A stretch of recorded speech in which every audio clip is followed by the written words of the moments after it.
What's up? What's up? It's your girl Mickey Truth, aka the Queen of Paperwork, and I am back with another video.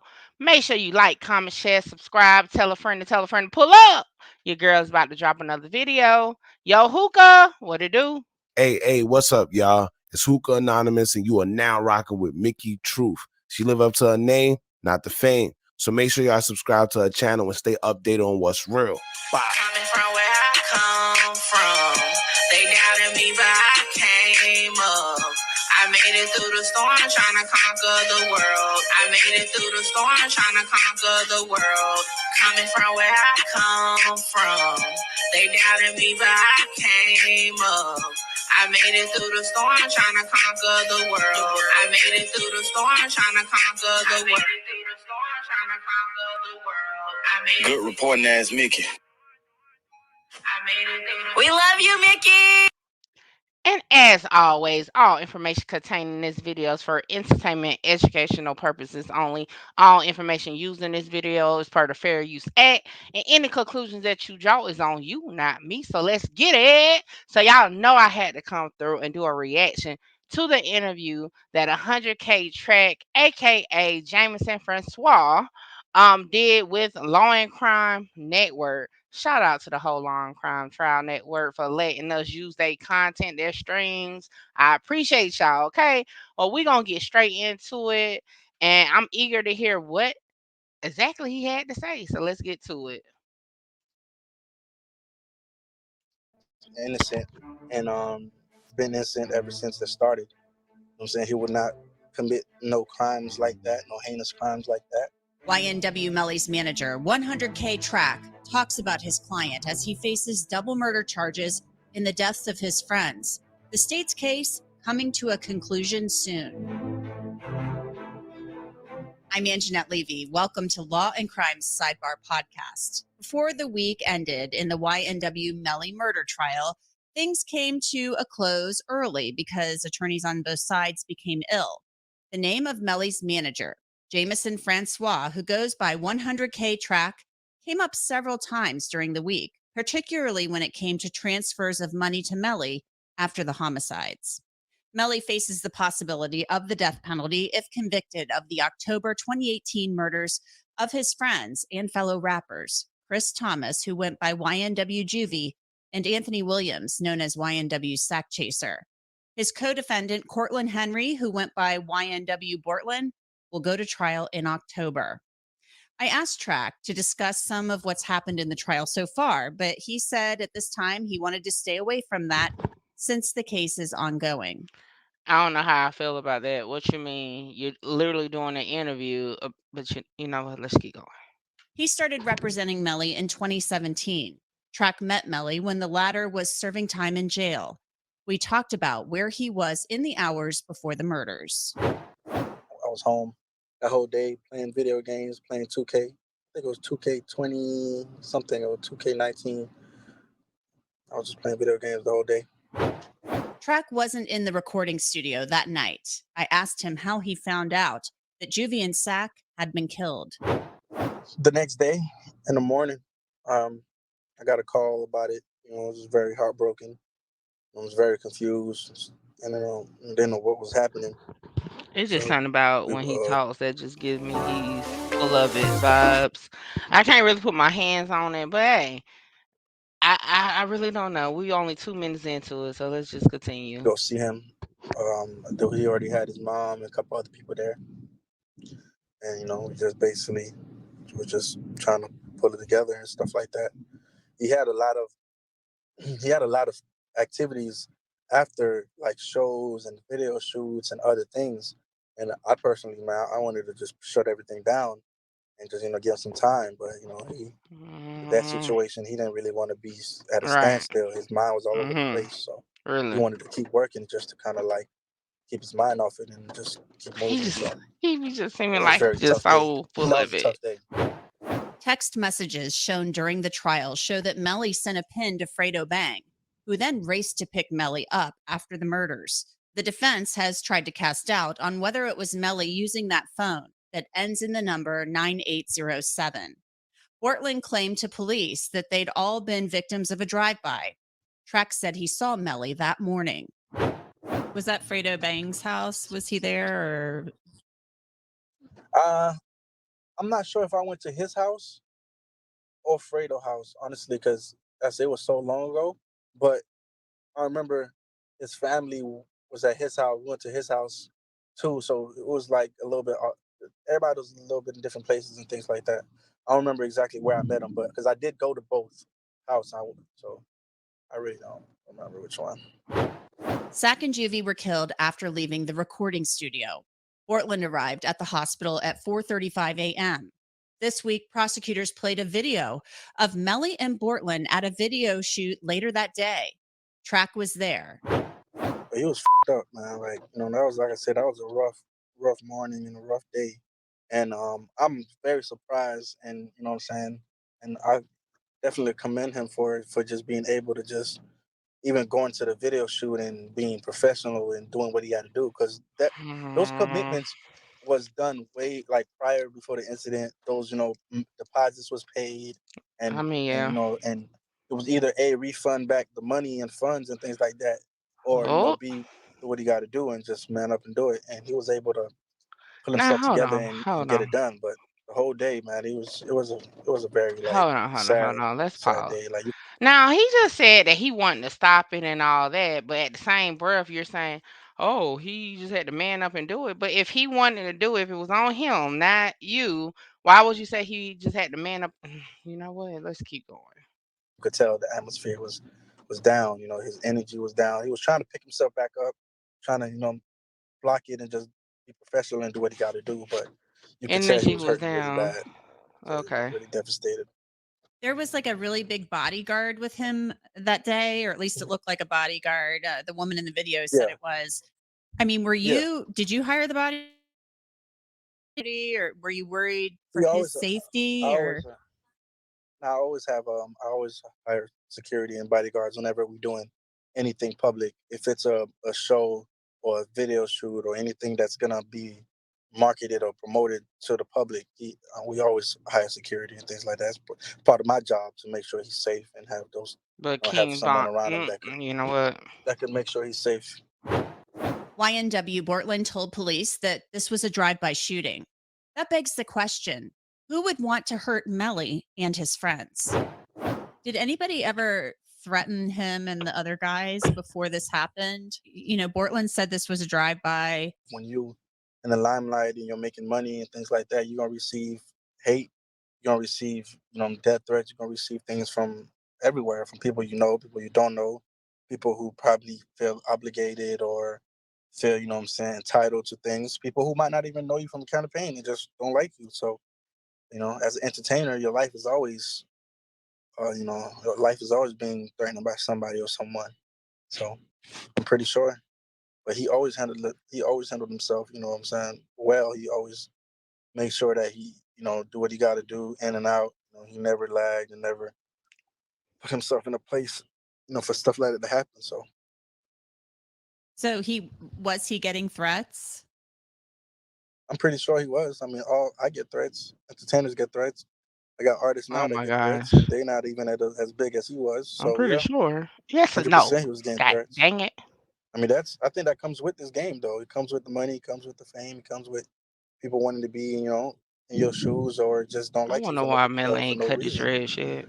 I think that's standard when it comes to it's part of the application. The lead detective on the case, Mark Moretti, read text messages to the jury in which Sack Chaser seemed angry at Melly's mom, Jamie King. Something appeared to be going on in the months leading up to the murders. At one point, Melly told Sack that she had sold her soul and called his mother many names. Then she keep telling people about me, and I'm not even worried about her, bro. I'm trying.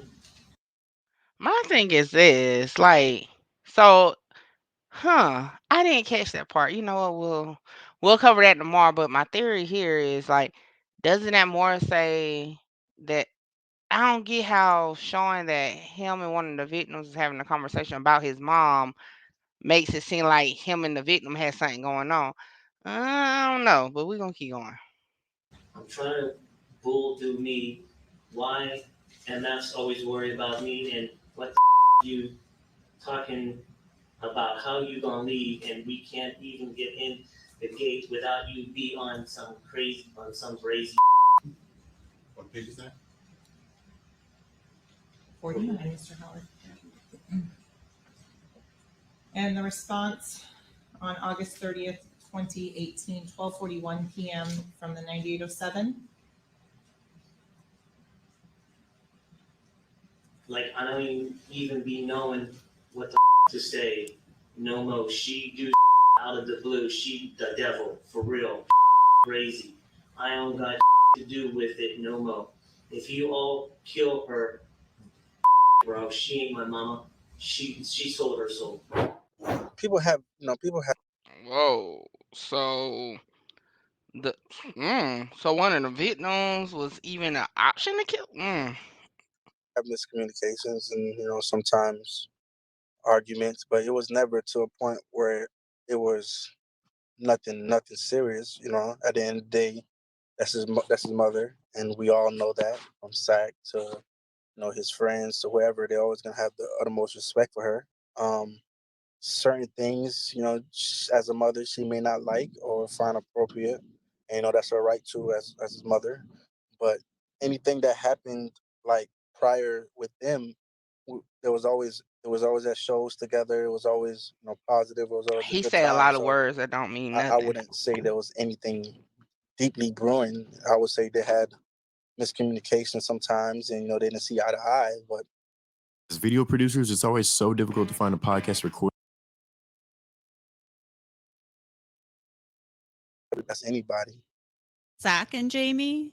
Zach, Jamie, his mom. You know what I'm saying? And I feel like everybody go through, when you together and you doing something. You're gonna have you're gonna have things happen where you don't agree with certain things and stuff like that. So I feel like that's normal. But I'm saying I don't think it was nothing in depth where it was like that was out to get each other. It wasn't. It was never that serious. Okay, because Zach was saying in one of them something about I feel like you guys are up to something or something like that.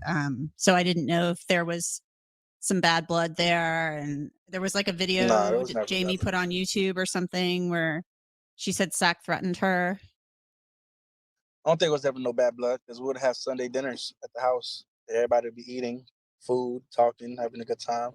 So I don't feel like it was never no bad blood. Or, like I said, there was probably times where they didn't see eye to eye and maybe took the wrong approach. But that's us learning, and people not realizing certain things live forever on the internet. But it was never that intention, like where it was a bad blood. Like I said, they would see each other through shows and events and dinner and things like that. She'll come cook at the house, and so it was never that serious. That Bortland said this was a drive-by. Have you ever thought about who would have done something like this? It would have been. I mean, it would have been so much people. You know what I'm saying? Like, not would have been. It could have been so much people, because, like, at the end of the day, this man was like, had jewelry, had a large sum of money and things like that, and don't know where it could have came from, but I do know it came from somewhere, and maybe one day we'll use our resources to find out who really did it. And Okay, now that part, come on, really, really track. This is already a sensitive situation. Use our research sources. One bring justice to Sack and Juvie and the victims. There's this second juvie and the victims aren't they the victims though? prosecution has said, Juvie and Sack were there was shots fired into the car after they were already dead and stuff like that. Some people think Bortland did this. Do you have any thoughts on that? I know one thing: you got two innocent people fighting for their life. You got two deceased, what I'm saying, friends and family members that's unfortunately lost their life in the situation. And at the end of the day, justice do need to be served. I understand that completely, but I feel like everybody from Y'all state called to the that prosecution, he ain't they're say looking in no. the He wrong just said two direction, because innocent at the end people. they got two people Hmm. in there fighting for their life that did nothing but love and appreciate, um, you know what I'm saying, those two individuals. So No, I don't think I don't Sir, think what anything are you like that talking at all. about? Just stop it. Melly has talked in interviews about having two personalities and maybe even more, but specifically, he has talked about Melly and Melvin. I asked Track about whether Melly truly believes he has two personalities or whether it's part of his act. I mean, if he had two personalities for real, I think that would have Had been Melly lips way greased up before on that one. you know what I'm saying, the music and all that stuff. But nah, the Melvin persona, you know, come from just him being creative and just giving people something to be entertained by and stuff like that. You know, certain records that he would do, it would be love songs. You know, he would put that as Melly, and in certain records there'll be more edge and street. They put under Melvin. I mean, you have a lot of entertainers that did this in the past. You got Beyonce with Sasha Fierce. You got Ti with Tip. No, you got a lot of people that did that moniker before when they have two personalities when it comes to the music. I feel like it's really just that, just entertainment. Same As personality far is as the crazy. other Alter questions and ego stuff would like be that with better. the gun and things like that, you know, that's something that you would have to speak to him about. You know what I'm saying? Like, I don't really, never really went in depth with him on how he, you know, with that whole situation. I know he did it He for sure ain't about to speak on on no the gun. documentary and things like that, but you know what I'm saying, we never really got into it, talked about it and stuff like that. Did he, in the texts and stuff, he was asking for a Glock before the murders happened? Was that because of the threats, or did he always carry a gun, or what? Do you know anything about that? No, I seen that the same time y'all seen it. He always had He just security and confirmed. always make sure he was protected even before the incident. After the incident, you know, that's my job and my company job is to make sure he's moving with licensed security that could make sure he's not getting harmed or hurt and make it back home safe. I do that for all my clients. So you know, he personally never needed anything in that nature when it comes to the business with me and things like that. So If Melly gets out, what's in the future? everything, the world, every continent, every pieces of everywhere in the states. That's the plan. And what about Portland? Same thing. You know, they took 5 years of these kids' life, man. 5 years is a long time. So hopefully they could get that back every year. So that's definitely was something. All right. How do I feel about that? Well, I'm gonna say this. I told y'all it's not a coincidence. Remember, I just said when the last day of trial, I wonder why Trek ain't spoke out. Okay, so now he has spoken out. So it's like I feel like it's a play because you got Fredo Bang dropping the song, verifying that he has been watching the trial. He's popping up on YouTube lives that's talking about the trial. Okay. Then you got YW Bortland posting every day last week that he's watching the trial. Okay. Now you got 100K Track stating, well, doing an interview with the doggone network that's streaming the trial, right? And then he dropped that. Oh, I heard about that same time y'all heard about it. I'm telling y'all, it's just again, is it a bad play? No, it protects the whole, right? At the end of the day, I don't know what they would have said. I don't know what they can say. All I know is they're definitely showing that, hey, I'm tainted. Don't call on me. Do your job with something else because I'm tainted. Now, as far as what Track said, like I told y'all, I'm a little biased when it comes to Track just because the whole King Von murder, and not just because of the murder, just because when I watched the video, then I heard him recount or describe what happened. It was just like gave me bad vibes, just on a personal level, okay. But business wise, okay, he is definitely content right now. But just on a personal level, I just didn't get it. So listening to him, I was just like, eh. But did he really tell us anything? No. All he said was a bunch of words that really came to the point. Melly needs to get out. We got business to take care of. I mean, he ain't say nothing that was damning to him. But he didn't say nothing, really nothing, right? I think he did well.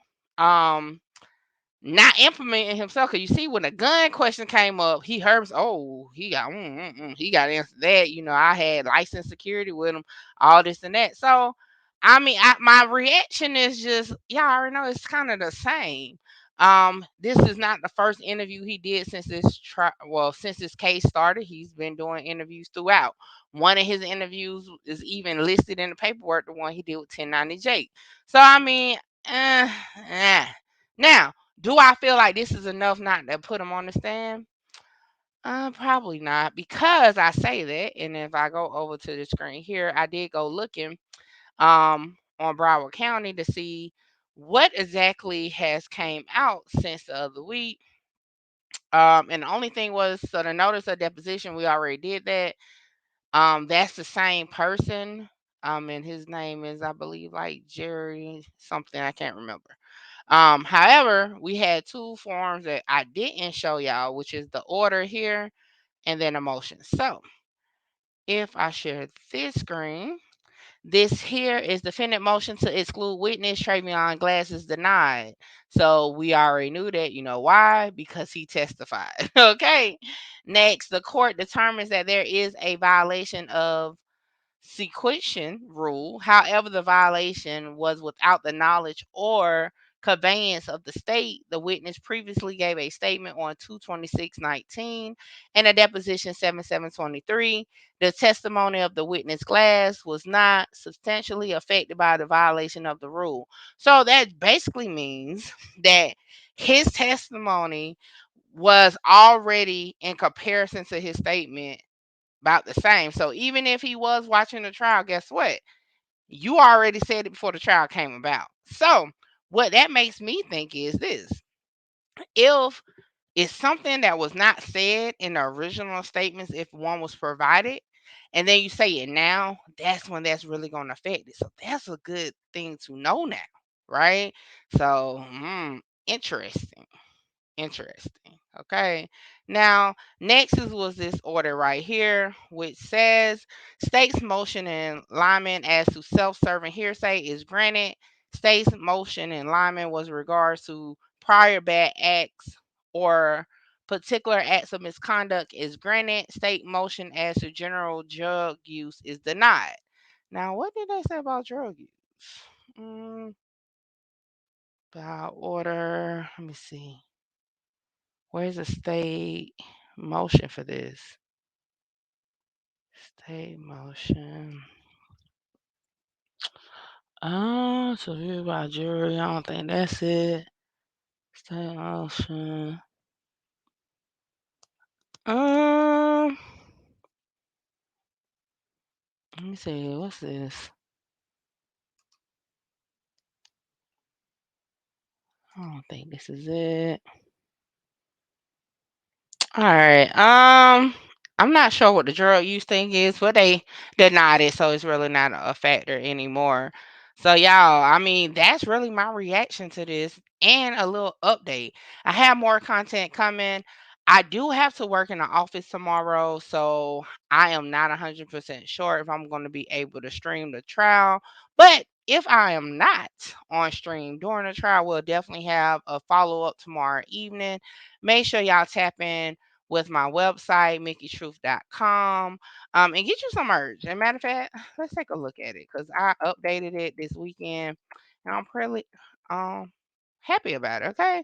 So, as y'all can see, if you go here to my booking, it then gives you the link where you can book. And all you have to do is guess what? Hyperlink it like that. You copy it. And then if you come over here, and you put it in a new browser. Okay, it'll take you to my booking website. Boom. And you're able to choose your appointment, which right now, these are the options that I have: consultation, interview, researcher, speaker, and host. Okay. And yes, the deposits, these are deposits. More information will be provided and they're non refundable. So if you have any questions regarding any of my services, please reach out to my booking at mickeystruth.com for more information. Okay. Now, also, if you go over to my website, you can get a message from me which says thank you, and it says, I appreciate every supporter of Mickey Truth. All right. And make sure you go over and read it. And I'll have more postings on here at a later time. So, yeah, definitely tap in. See right here. It gives you more information about booking me, also. Okay. So, As always, y'all, I do appreciate y'all. Make sure you like, comment, share, subscribe, tell a friend to pull up to the next Mickey Truth Live. And for now, holla!